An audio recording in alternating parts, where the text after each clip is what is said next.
জনাব সালমান এফ রহমান সাবেক চেয়ারম্যান এবং জনাব শাহ আলম সারওয়ার সাবেক এমডি আইএফআইসি ব্যাংক পিএলসির বিরুদ্ধে ক্ষমতার অপব্যবহার, বিভিন্ন অনিয়ম, দুর্নীতি সহ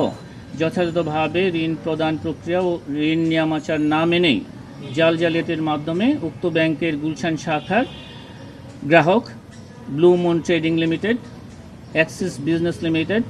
এবং প্রিন্সিপাল শাখার গ্রাহক এভারেস্ট এন্টারপ্রাইজ,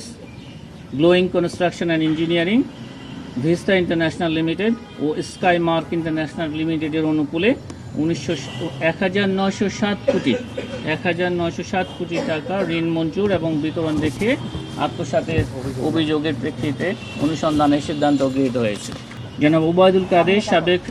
সড়ক পরিবহন মন্ত্রী এবং এবিএম আমিনুল্লাহ নুরী সাবেক সচিবের বিরুদ্ধে 137 বাস কেনা নিয়ে কারসাজির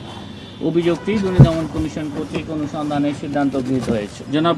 মোহাম্মদ নজিবুর রহমান সাবেক চেয়ারম্যান জাতীয় রাজস্ব বোর্ডের বিরুদ্ধে ঘুষ, দুর্নীতি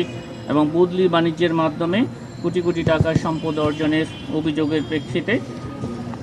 কমিশন এই অভিযোগের অনুসন্ধানের অনুমতি প্রদান করেছে।